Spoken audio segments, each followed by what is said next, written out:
thanks for having us and doing this. I know there's a lot of interest in this. First, let me start with you, Elon. What are the budgetary savings goals, and how much do you think you've achieved so far? Our goal is to reduce the deficit by $1 trillion. From a nominal deficit of $2 trillion to try to cut the deficit in half to $1 trillion, or looked at it in total federal spending to drop the federal spending from $7 trillion to $6 trillion. We want to reduce the spending by eliminating waste and fraud, reduce the spending by 15%, which seems really quite achievable. The government is not efficient, and there's a lot of waste and fraud. So we feel confident that a 15% reduction can be done without affecting any of the critical government services. I'm going to talk to all the guys. If not making it better. I'm going to talk to all the guys here about the specifics. But for you, what's the most astonishing thing you've found out in this process? The sheer amount of waste and fraud in the government. It is astonishing. It's mind-blowing. We routinely encounter wastes of $1 billion or more, casually. For example, like the simple survey that was literally a 10-question survey that you could do with SurveyMonkey, cost you about $10,000. The government was being charged almost $1 billion for that. For just the survey? $1 billion for a simple online survey. Do you like the national park? And then there appeared to be no feedback loop for what would be done with that survey. So the survey would just go into nothing. It was like insane. You technically are a special government employee, and you're supposed to be 130 days. Are you going to continue past that, or do you think that's what you're going to do? Or? Well, I think we will have accomplished most of the work required to reduce the deficit by $1 trillion within that time frame. So in that time frame, 130 yes. days. And the process is a report at some point, at 100 days? Or? Not really a report. We are cutting the waste and fraud in real time. So every day that passes, our goal is to reduce the waste and fraud by $4 billion a day, every day, 7 days a week. And so far, we are succeeding. And I'm going to talk to the specifics, but there obviously are DOGE critics who are reading all kinds of stuff. Obviously, lawmakers on the other side of the aisle are attacking you, and they characterize the approach as this: fire, ready, and then aim. And how do you approach that? How do you respond to that? Well, I do agree that we actually want to be careful in the cuts. So we want to measure twice, if not thrice, and cut once. Actually, that is our approach. They may characterize it as shooting from the hip, but it is anything but that. Which is not to say that we don't make mistakes. If we were to approach this with the standard of making no mistakes at all, that would be like saying someone in baseball's got to bat 1,000. That's impossible. So when we do make mistakes, we correct them quickly, and we move on. Some people say this shouldn't take a rocket scientist. Steve Davis, you are a rocket scientist. Used to be. Yeah, I know. And now essentially you're the chief operating officer of DOGE, day-to-day operations. Fair to say? Yeah, part of the DOGE team. So how did you end up here? What's the biggest challenge you see? The reason I'm here, which is probably for many, is that I think the goal is incredibly inspiring. I think most of the taxpayers in the country would agree that in order to have the country going bankrupt would be a very bad thing, and therefore the country going not bankrupt is a good thing. That all of us are willing to kind of put our lives on hold in order to do. I think the thing that's special right now is we actually believe there's a chance to succeed. That there's an administration that's supportive and a great cabinet and just a great group that will actually make success a possible outcome. And I think that's, given the inspiring mission and given the non-zero chance of success, it was worth doing. I'd just like to sort of re-emphasize that point. The success of DOGE is only possible with President Trump and with the outstanding cabinet that he selected. It would be impossible without the support of the president and the cabinet. But you're finding the money. I mean, it's big numbers, right? Yeah, like Elon said, the minimum impulse bid is often $1 billion. So for example, the $830 million, which was the online survey, that's an enormous amount of money. that wouldn't have been found if the DOGE team wasn't working with it, in that case, the Department of Interior. But then taking it one step further, DOGE then publishes these things on our website for maximum transparency. So now the general public, it would have been impossible for the general public to have seen that. Now anyone can just log into doge.gov anytime and see these payments. As they're not yet in real time, they're close, but they'll probably be in real time within the next few weeks. But the process, it still involves Congress, right? At some level? We try to keep Congress as informed as possible, but the law does say that money needs to be spent correctly. It should not be spent fraudulently or wastefully. It's not contrary to Congress to avoid waste and fraud. It is consistent with the law and consistent with Congress. And we've seen actually great support, at least from the Republican side of the House, and occasionally some Democrats too. It's nice to see people cross the aisle once in a while. But usually when they attack DOGE, they never attack any of the specifics. So they'll say what we're doing is somehow unconstitutional or illegal or whatever. We're like, well, which line of the cost savings do you disagree with? And they can't point to any. And we list them all on doge.gov and the DOGE handle on X. And you'll see just outrageous things, one outrageous thing after another. Joe Gabbia, besides Elon, you're one of several billionaires here, co-founder of Airbnb, and you wanted to help out. I bumped into Anthony and Elon probably back in February, and they told me something about a mine that was dealt with retirement, and they said they needed somebody to help out to fix retirement in the government. I loved the challenge, so I jumped on board, and it turns out there is actually a mine in Pennsylvania that houses every paper document for the retirement process in the government. Now picture this. This giant cave has 22,000 filing cabinets, stacked 10 high to house 400 million pieces of paper. It's a process that started in the 1950s and largely hasn't changed in the last 70 years. And so as we dug into it, we found retirement cases that had so much paper, they had to fit it on a shipping pallet.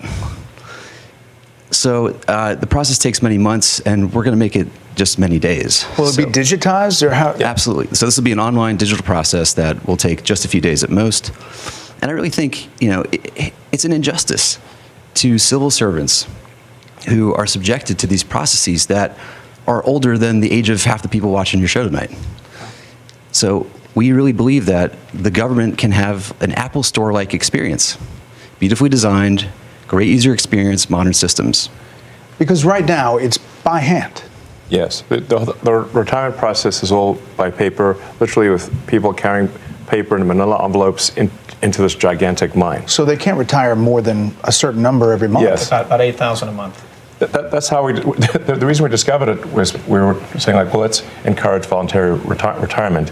They said, well, the most they could do is 8,000 a month, and even under normal circumstances, it can take 6 to 9 months just to have your retirement paperwork processed, and they often get the calculations wrong.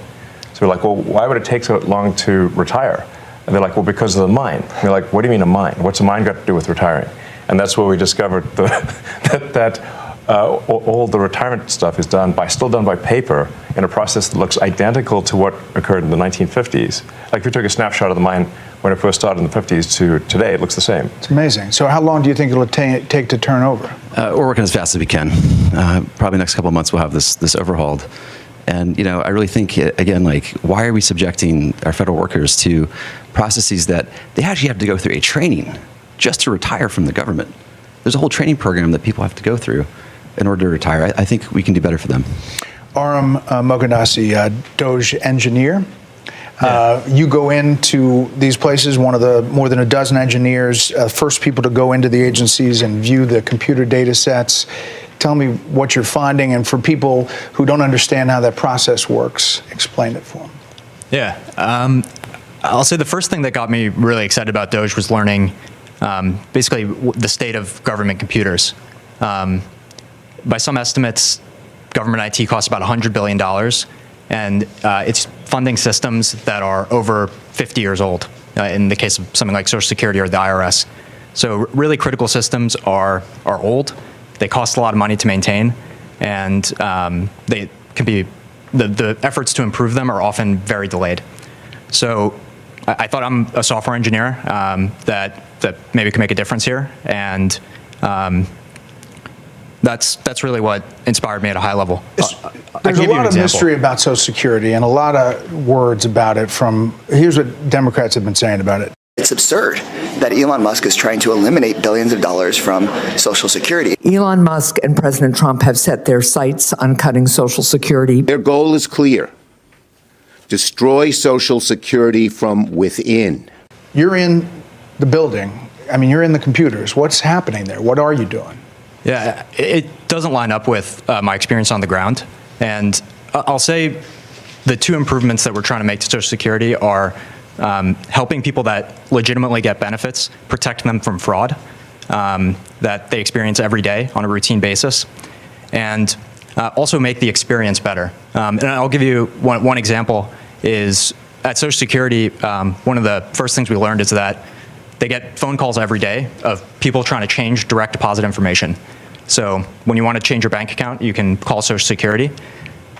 We learned 40% of the phone calls that they get are from fraudsters. 40%? That's right. Almost half. Yes, and they steal people's Social Security is what happens. Is they call in, they say, they claim to be a retiree, then they convince the Social Security person on the phone to change where the money's flowing. It actually goes to some fraudster. This is happening all day, every day. And then somebody doesn't receive their Social Security. It's because of all the fraud loopholes in the Social Security system. How do you reassure people that what you all are doing is not going to affect their benefits? No, in fact, what we're doing will help their benefits. Legitimate people, as a result of the work of DOGE, will receive more Social Security, not less. I want to emphasize that. As a result of the work of DOGE, legitimate recipients of Social Security will receive more money, not less money. All right. I want to emphasize that point and let the record show that I said this, and it will be proven out to be true. Let's check back on this in the future. So, Washington Post, the Social Security Administration website crashed 4 times in 10 days this month because the servers were overloaded, blocking millions of retirees and disabled veterans from logging into their online accounts. Freaked people out. Is that going to change? Yes, we're going to make sure that the website stays online. Yeah. I mean, but is it a result of going in there No. or something you're doing? No. The amount of issues that were with the Social Security system are enormous. As an example, there are over 15 million people that are over the age of 120 that are marked as alive in the Social Security system. And that's an accurate figure. Yes. Correct. 15 million. Correct. This has been something that's been identified as a problem. Again, pre-existing problems since 2008, at least, from an IG report. So there were some great people working at the Social Security Administration that found this, 2008, and nothing was done. And so 15 to 20 million Social Security numbers that were clearly fraudulent were floating around that can be used only for bad intentions. There'd be no way to use those for good intentions. And so one of the things the DOGE team is doing is carefully and very methodically looking at those and making sure that any fraudulent ones are eliminated. Brad Smith, working at HHS, and obviously another element is Medicare and Medicaid, NIH. What are you finding? Yeah.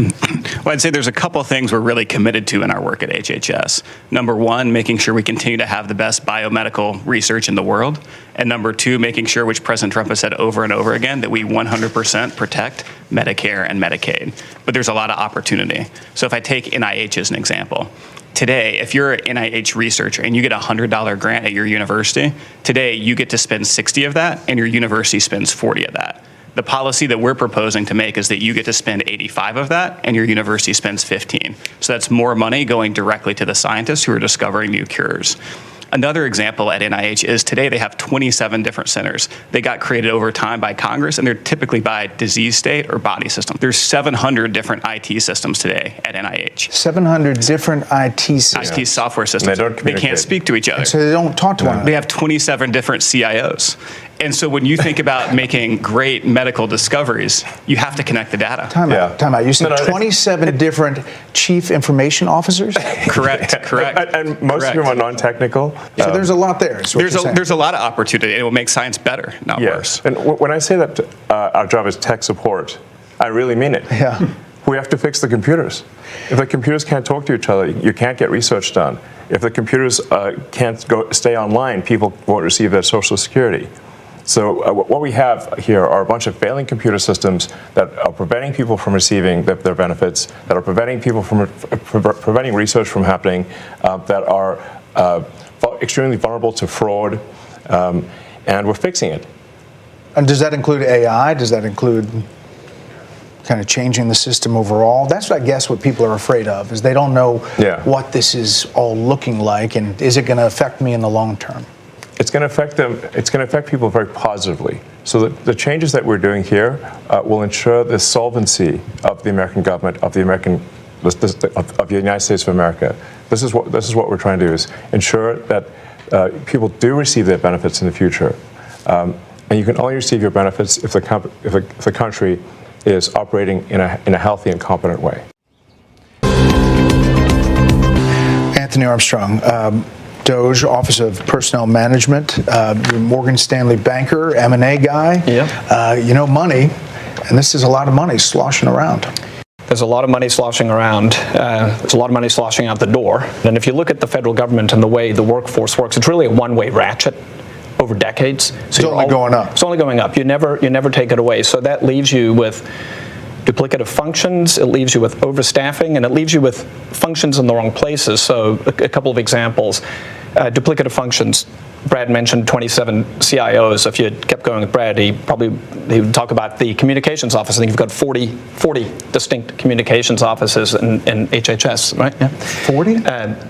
Yeah, and that's not unusual, by the way. Multiple offices like that. It's not making anyone healthy. This is not about the employees there. There's many hardworking, well-meaning people who took these jobs. These jobs were out there. They applied for them. They took them. They're doing what's there. It's just that they're duplicating the effort of 40 offices. So you've got that. You've got overstaffing. A good example of overstaffing would be the IRS has got 1,400 people who are dedicated to provisioning laptops and cell phones. So if you join the IRS, you get a laptop and a cell phone, you're provisioned. So if each of those IRS officers or employees provisioned 2 employees per day, you could provision the entire IRS in a little more than a month. So 12 times a year you can re-provision. Why would you have 1,400 people whose only job it is to give out a laptop and a phone? Right. The whole IRS could be handled once a month. So that doesn't make any sense. And President Trump's been very clear. It's scalpel, not hatchet, and that's the way it's getting done. And then once those decisions are made, there's a very heavy focus on being generous, being caring, being compassionate, and treating everyone with dignity and respect. And if you look at how people have started to leave the government, it is largely through voluntary means. There's voluntary early retirement, there's voluntary separation payments. We put in place deferred resignation, the 8-month severance program. So there's a very heavy bias towards programs that are long dated, that are generous, that allow people to exit and go and get a new job in the private sector. And you've heard a lot of news about rifts, about people getting fired. At this moment in time, less than 0.15, not 1.5, less than 0.15 of the federal workforce has actually been given a RIF notice. So they've selected if they're leaving. It is basically almost no one's gotten fired. That's what we're saying. Tom Krause, working at Treasury, you are having access to the payment system, oversees all the outgoing payments.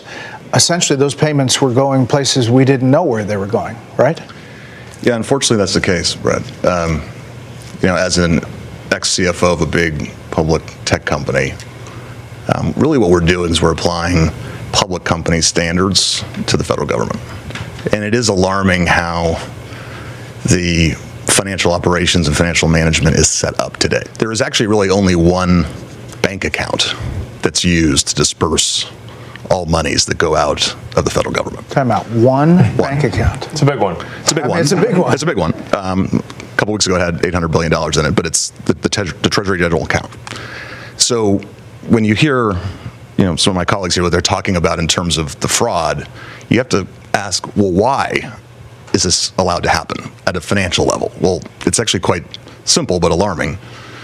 The Treasury, up until now, and thanks to President Trump, we're fixing this. In fact, there was an executive order that he just signed the other day, which is protecting America's bank account, because it really is the taxpayers' money.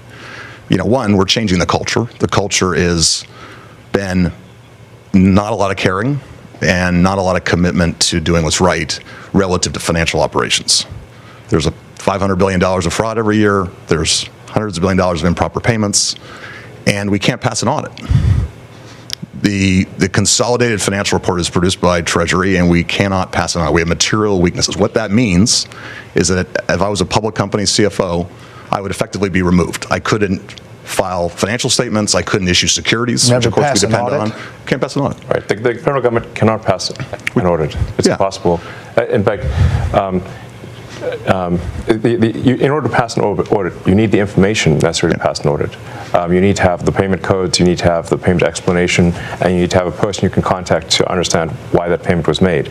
None of those things were mandatory until just recently, just a few weeks ago. In fact, maybe last week? Yeah, we're serving 580 plus agencies. And up until very recently, effectively they could say make the payment and Treasury just sent it out as fast as possible. No verification.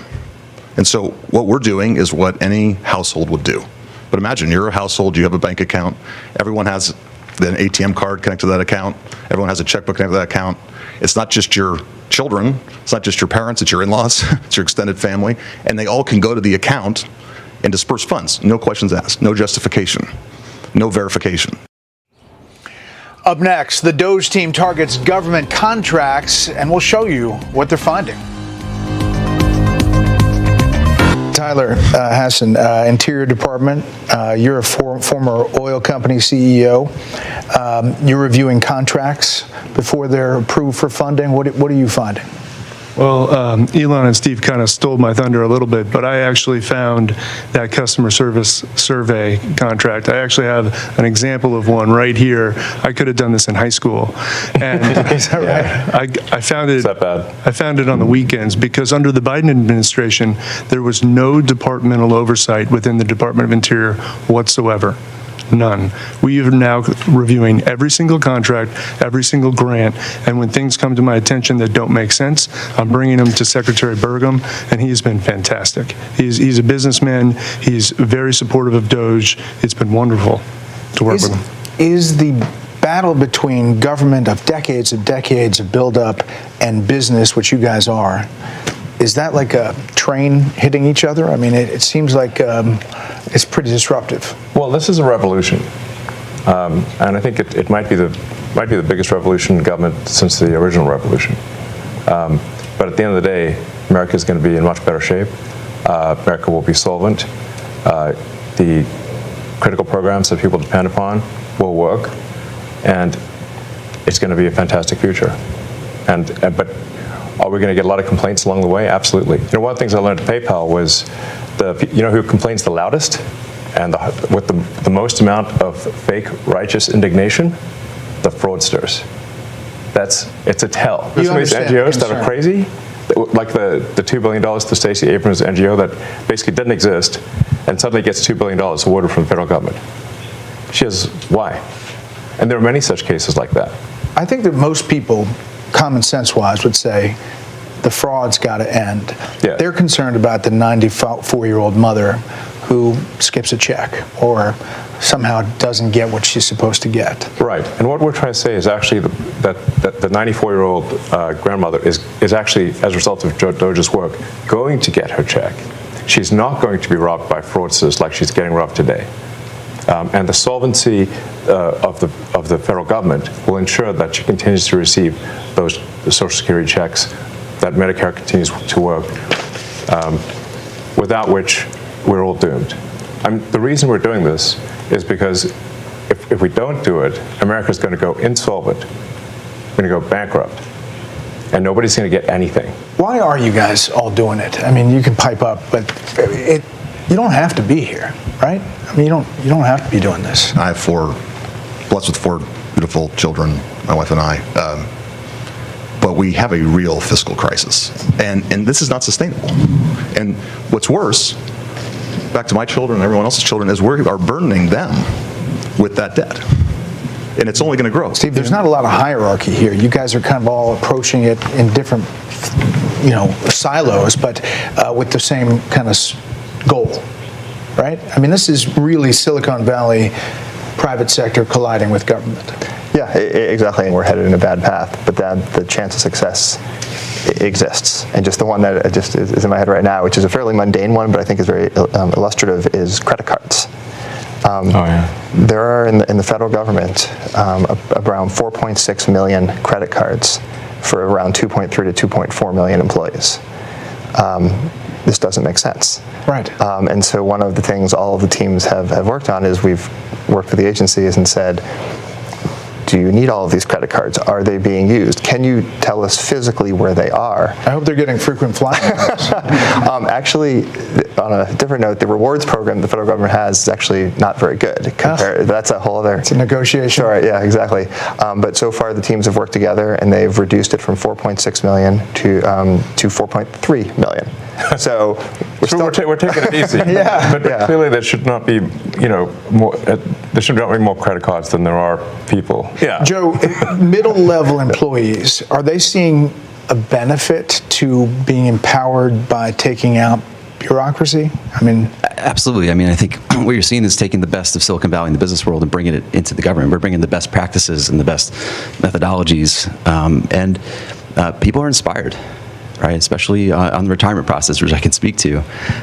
They've been trying to modernize and get off of paper since early 2000s, very unsuccessfully. Every attempt has gone over budget and been canceled because it hasn't been successful. And so, I showed up and I feel like I'm here because it's an interesting problem.